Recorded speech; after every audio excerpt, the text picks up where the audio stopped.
there's going to be some things that we're all going to be sitting back and saying, well, I didn't think that was going to happen or this was going to happen. I'm not talking about just the Lakers. I'm talking about the league as a whole.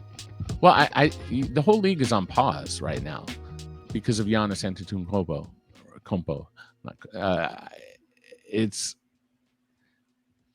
There's very few big transactions. There's no KD trade before the Giannis decision.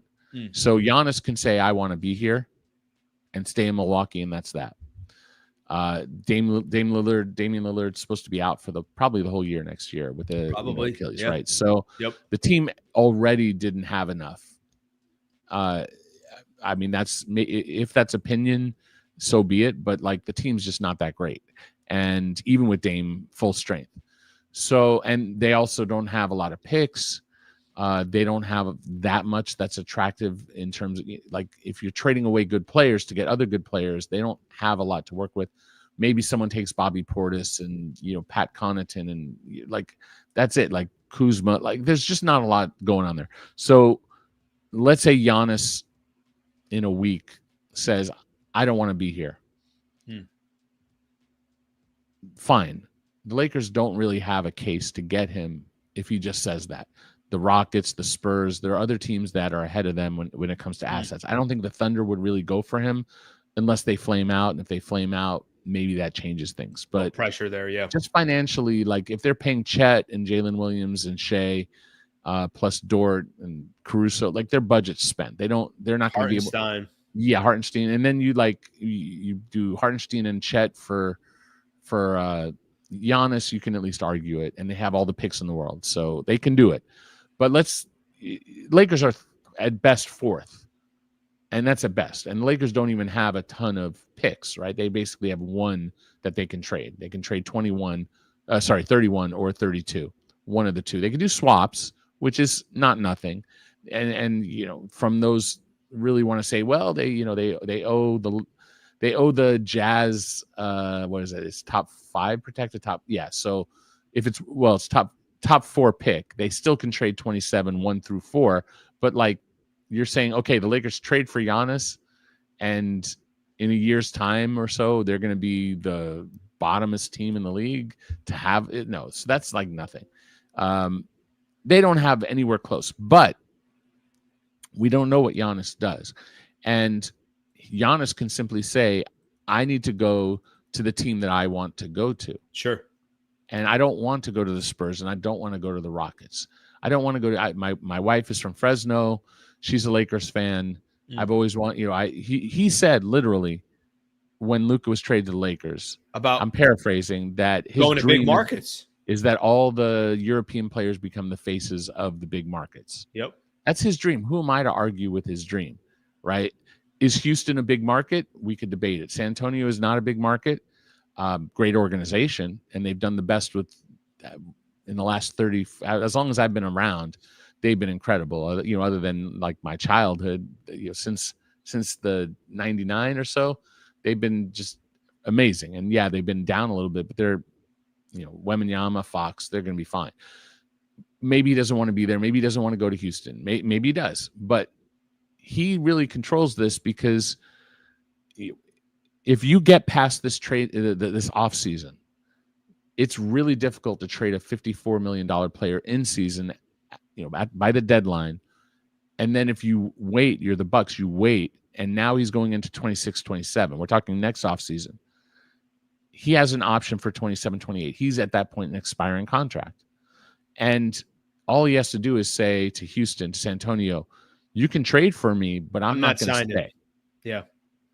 And they're not going to give up all their war chest of, they're going to say, okay, well, if you're the Rockets, you're waiting for the Suns to say, you know what, we're a mess. We'll trade Devin Booker. Mm-hmm. Now you get Booker. He's a better fit for who they are anyway. Plug him in where Jalen Green is, and suddenly it's a very different team. And yeah, they need to replace Fred VanVleet at some point because he's over 30 and can't be this forever, but he was pretty dang good. So point being is that we don't know, this goes to your point of like, we just don't know. Giannis could simply say, I want to play with Luka. And I'm not, again, no, this is not aggregation. This is not what he did do. This is just, we don't know what's going to happen. Pelinka can't know what's going to happen. The Bucks can't know yet unless they've had these conversations already. And at that point, if he's saying, That's I the only want to, domino. That's yeah, the domino and that that's the kind of domino sends the league rest of the league. wide. That's Yeah. everyone's waiting on that. Mhm. Does he, one, force out, and then two, does he direct where he's going? Now, I've talked to other agents who don't represent Giannis, who say he's going to direct where he wants to be. That the top players pick where they want to play. Sure. And he's at the point in his career where this is really his last chance to be where he wants to be to win a title. And he's already won one, but he's respectfully agreed he wants to win another, as he should. So if you say Giannis, and maybe it cost the Lakers Austin to get that done in picks, at that point, yeah, Jeannie Buss loves Austin Reeves, doesn't want to trade him for almost anybody or anybody at all. But if you could do Giannis, Luka, and then LeBron's money comes off as well. So the first year you have 1 year of Giannis, LeBron, and Luka, and then LeBron's eventually out, and he retires, and you replace him with somebody else because you have some flexibility. I'd have to run the numbers, but really, because if you're paying two max guys, you might be able to get to a third, Luka, Giannis. So again, I'm not saying that they get Giannis, but if you're the Lakers, you should think big. That's how they got Luka, is by thinking big. They didn't think small. We can't get Luka. There was a conversation, whatever the pathway that led to this happening, it wasn't done from not thinking big. Sure. Right. And this is a team that they go star heavy. As long as I've been alive, that's what they've been about. They've been about going after the biggest stars and getting the biggest stars, usually through trade. LeBron came through free agency, but almost always through trade. Shaq came through trade. Kobe came through trade. Powell came through trade. Kareem through, Magic and Worthy came through the draft. Technically, those were trades because they traded into those picks. Mm-hmm. So, it is what it is. There's no clear path, but the immediate question is what happens with Giannis. He probably doesn't end up a Laker. Then you start going down the next. Who's the next player that they can get? Well, that then complements it's what they're looking for. Right. All right, I want to talk about one of our new sponsors, BetterHelp. Very, very happy to have them as a partner of Hoops Talk and the Sliwa Show. I know in our everyday lives, we are all going through something. For me, anxiety. I always have situations or predicaments where I'm overthinking things. I'm thinking things that are maybe work-related, but a lot of times it's more personal-related. Things that have nothing to do with my day-to-day job. Just your everyday living life, things that come up cause a lot of anxiety. And what do you do with it? Do you just kind of sit there and dwell in it? Do you get into your own head? Well, I usually do that. I actually was the one that tried initiating having a partnership with BetterHelp because I believe in therapy.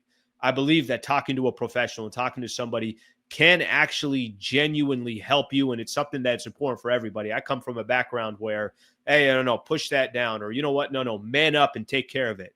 Well, there's other ways to cope with it. There's other ways to deal with it. And certainly it is to work with somebody at BetterHelp. Let me tell you guys some of the features that comes with BetterHelp. The majority of BetterHelp members seek support for anxiety, and 69% of members report improved anxiety symptoms after 6 weeks of therapy on BetterHelp. It's very, very easy to start. Just fill out a questionnaire and you'll match with a therapist in as little as a couple days. I started mine, BetterHelp now. It's been a little bit over a week now. There's group sessions there that you can be a part of. I did get matched up after I took the questionnaire, and it was perfect for me because they have a good idea of, okay, what's going on in my life? Why do I have anxiety? And they'll know exactly how to tackle. If you don't like the therapist that you have, no problem. No extra cost. You can switch it at any time. With over 7,000 reviews and a 4.3 rating on Trustpilot, BetterHelp is a platform you can trust. Let my sponsor, BetterHelp, help you rule your anxiety so it doesn't rule you. Click betterhelp.com/Sliwa for a discount on your first month of therapy. Again, betterhelp.com/Sliwa for a discount on your first month of therapy. I really appreciate you guys listening to this partnership. I think it's very, very important, and hopefully it can help you as well. BetterHelp makes therapy simple with 10% off your first month to help you get started. betterhelp.com/Sliwa. Like, had the Clippers beat the Nuggets, that could have been like that's what's, I think the beauty of it is that we have a better example now than we did. The example I had used is the Allen Houston with the Knicks, which predates probably a lot of viewers, but the Knicks, they need a miracle shot. He puts it up. The ball bounces on the rim, drops. They get to the NBA Finals. They were going to fire Jeff Van Gundy and hire Phil Jackson. Instead, they go to the finals because of that shot, which lets Van Gundy get another year. And then the Knicks job, which was Phil Jackson's dream job, which he eventually took in a different format, he goes to the Lakers, takes over for Shaq. Kobe takes over for, at that point, for Del Harris. And they win the championship. And had that ball not bounced in, the Lakers what could have happened from that? Jesus. And they probably, I don't know that there was anybody else who could have gotten Shaq and Kobe in that team past that point. And maybe there was, but maybe, now we have a more modern example where like they fired the GM, they fired the coach, the team has minimal draft picks, they have minimal means to improve. They're probably going to have to, as it is, maybe get out of Michael Porter Jr.'s contract to get into other players for depth. Very easily, Jokic could be like, I've done everything I can for this organization. I already won a championship. Let me move on. And he's in the same exact financial spot as Giannis. No one's saying is Jokic going to demand out, but his contract is almost identical. It's about $1 million more next year, or the 26-27. It's very close to the same contract as Giannis.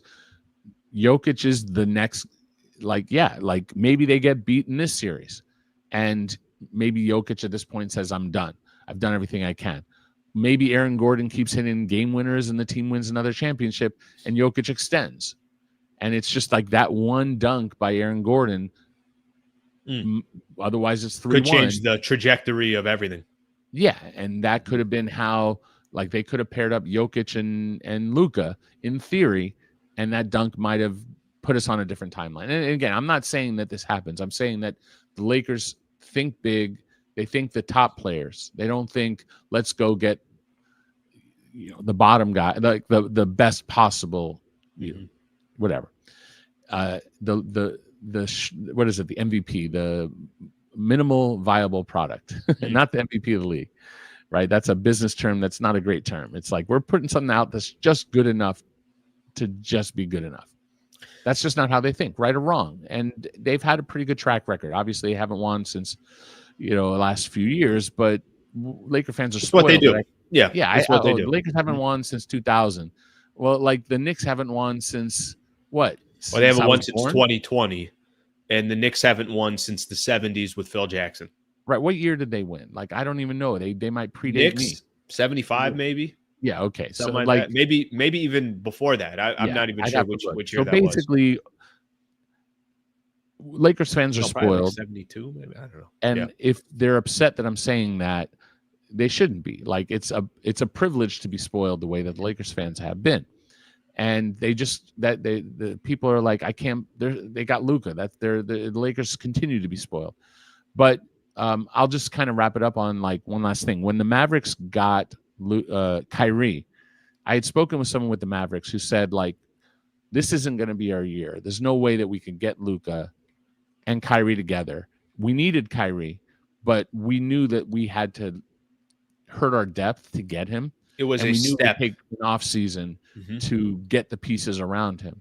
So they got PJ, they got Lively in the draft, they got Gafford, and just like that, they're in the finals. And obviously, they also steered it off a cliff, and things didn't go the right way. But in that moment in time, Dallas understood. They were self-aware enough to understand that it wasn't going to happen overnight. And there's no reason for Rob Pelinka on the day of trading for Luka to be going on a show and saying, well, this probably isn't our year. We're probably going to need a year to get the right pieces around Luka and all this. You can't do that. And so, they did their best. They tried to get Mark Williams. They failed his physical. He finished the year healthy, but at the same time, he's played like 30, 40 games a year at best. Played 44 this year, but I think in average, probably less than that. Right. So, and maybe Mark Williams is the reason why they're not winning a title this year. Maybe not. This is an unknowable thing, but they're thinking bigger. And so let's see what Giannis does. Let's see what But I think we've seen the pathway for the top 3 Lakers. And I think after that, like, yeah, they should bring back Dorian Finney-Smith. He probably opts out and they might have to sign him to a multi-year deal. It wouldn't be longer than 3 years, but those sort of things eat into the money in 26, 27. They can eat into the flexibility, but at the same time also, if you do the right contract, now you have movable pieces. And maybe the answer to the question isn't free agency and cap room. Maybe it's having the right kind of contracts on the books so that you can trade for player X that we did, one of those star players, that foundational piece that all the, Lakers, they'll never get Giannis, they'll never get Jokic. Maybe so, but you need to have the ammunition financially, picks, contracts, just to be able to do it. And so that's what I'm thinking. I'm thinking, like, if I'm the Lakers, if I'm putting myself in their shoes, put yourself in the best position to get that second foundational piece. Try to keep Austin.